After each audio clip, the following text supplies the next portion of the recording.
Now, at the time of recording, it is round 22. We have got 2 rounds left to play, 23, round 24, then the final series. Now, in this video, I'm going to be predicting before the final series is played out, before changes of coaches, before the draft, before the trade window, all these external factors, I'm going to predict everyone's position on the ladder by the end of the 2024 AFL season. So, next year, how will the ladder finish? How will the ladder finalize after 24 rounds? We're just going to predict it. Now, obviously, as I said, there's so many things that are yet to happen. So I'm going to do this one now. I'll do another one before the season starts. You know how it goes. I've done one on TikTok. I did one on TikTok. Follow it, FTFooty. I did a pre-season predictions of my ladders. I can't really remember. I remember I put Brisbane finishing 8th. I had Sydney outside the 8. Richmond, Carlton top 4. But nonetheless, we're going to do this. The first thing I'm thinking is bottom 3. Now, undoubtedly, West Coast, I think, are finishing dead last next year. Rebuild. Such a big rebuild. It's going to be one of the biggest rebuilds they have ever done. One of the biggest rebuilds I will have ever seen. Now, they have lost key players. Luke Shuey, their captain, their ex-captain, Shannon Hearn. You would think defender Tom Barrass is off to Sydney. McGovern has had plenty of links elsewhere. I mean, they are losing a plethora of talent and experience. They are left with young talent, and not that much young talent, to be completely honest. They, I think, will be dead last by a country mile. The only reason North are close this year is because Clarkson left. But I just think that they're going to really struggle. I'm going to go with Gold Coast in second last. Sacking Stuart Dew, I think, was a mistake, and they're going to pay the price with a new coach. We don't know who that is. Could be Damien Hardwick, but when Damien Hardwick comes in, you shouldn't assume them to shoot up the ladder. I think they're going to be losing players because Stewie Dew was left. I mean, there was a lot of talk about players only re-signing because of Stewie Dew. He was obviously really popular in the playing group. Now they lost Dew, they're going to lose players. And this brings me to my final team. I've gone with Richmond,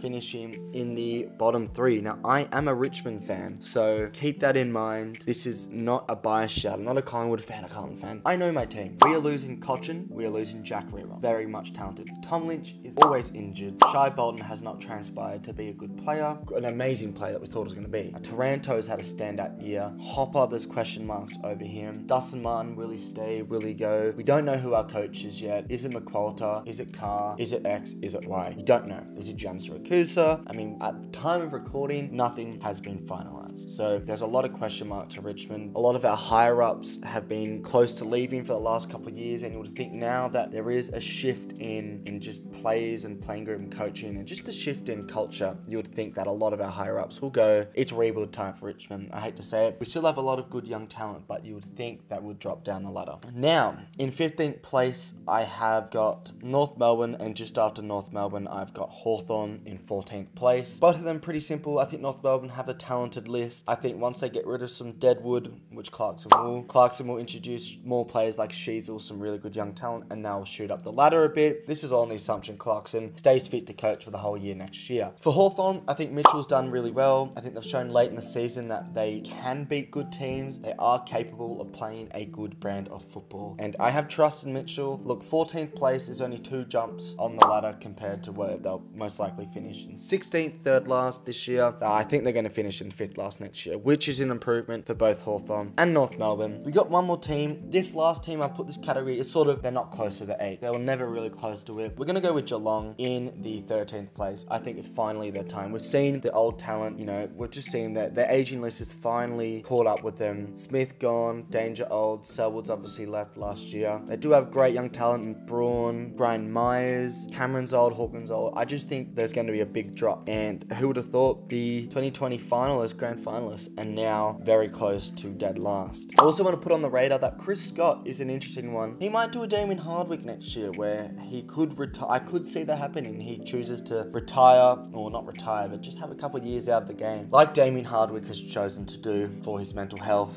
and the other external reasons, or internal. Now, 9 to 12 are just outside the finals. They're fighting for finals. They're in the 8, outside the 8 constantly. Maybe top 4 at the start of the season. They late break. These are the teams that late in the season, any of them could make the top 8. And it's usually those young teams who are shooting, or it's the teams with a good list, but just not that experience to make it. And out of all of those teams, I have to choose 4 teams, 9, 10, 11, and 12. I am going to put Fremantle in there. A lot of of people will put Fremantle down. They're going to get a new coach. Justin Longmuir is not it, but I think that list should keep them in good stead. However, with the question marks around the coach, you're just not too sure about them. And a lot of their good players seem to be injury prone. So I've got Fremantle in 12th place. In 11th place, I've got the St Kilda Saints. Right? Sorry, Ross Lyon, I've not got you in the 8. I think you are bound for mediocrity next year. Now, in 10th place, I'm struggling here. I actually am struggling. All of these teams, I think, can do damage next year. I'm going to just put that on pause and go for my 1, 2,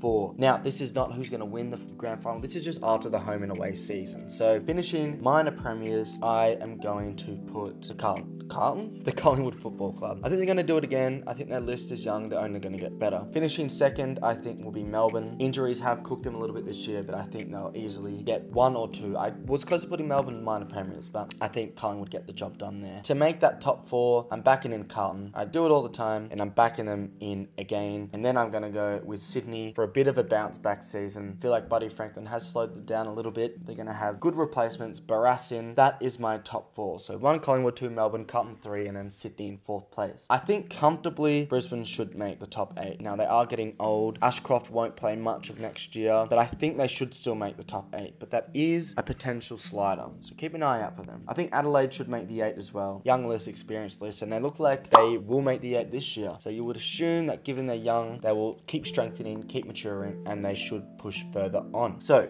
out of these 4 teams, only 2 will make the finals and 2 will not. You would think with Port Adelaide's list, they make the top 8. I don't think they'll be as strong next year. I think other teams will have more luck with injuries, but I am going Port Adelaide to make the 8. We'll put them there in 7th. So Brisbane 5, Adelaide 6, Port Adelaide 7. I'll choose one of the teams not to make it. I still think the GWS Giants are maybe a little bit, they're not even that young. I just think maybe their list needs a slight bit more improvement. There's always a risk of key players leaving. That's the risk with GWS and Gold Coast. So you can never really give a good prediction on GWS until their window is done, because there's always a chance the start leaves them. Which means the Dogs and Essendon, quite similar to this year, both are sort of fighting, have been in and out the top 8 for a lot of it. The Dogs have the more talented list. They've got a far more talented core, a more talented spine. I mean, Darcy, Jamara, Ugelhagen, Norton Orwood, Bontempelli, McRae, Liberatore, Bailey Smith, Team English, a much better midfield than Essendon. It's just their defense that lets them down. Now, Essendon, I think they're a talented list, but I think out of these 2, the Dogs have the better list, but Essendon have the better coach. What do I think is going to take a team to the 8? The coach or the list? It's the coach. The coach does it. The coach controls the list. He makes the list play. And I have utmost faith in Brad Scott to make the 8 next year. And I have no faith in the Dogs to make the 8 next year. I don't have faith in Luke Beveridge. I do have faith in Brad Scott. And that is why I've gone with Essendon to make the 8. So this is the final list. Potential jumpers: Hawthorn, big potential jumper, North Melbourne, and Fremantle. All have good lists, could make a jump. Potential droppers: I've got Brisbane, like I sort of said before. I've got Port Adelaide, just because I'm not sure about Ken Hinkley. Obviously Geelong I've got dropping. Anyway, that's my top 8 for next year. What are your thoughts? And if you had to make a top 8 now, before all the important things happen, what would it be? Let me know. Follow the TikTok FTFooty 2 wise. Just got over 3K there, so thank you very much, fellas and fellarinas. Make sure you like, subscribe, all that good stuff. Thanks for watching, and I'll see you in another video. I don't know why I did that.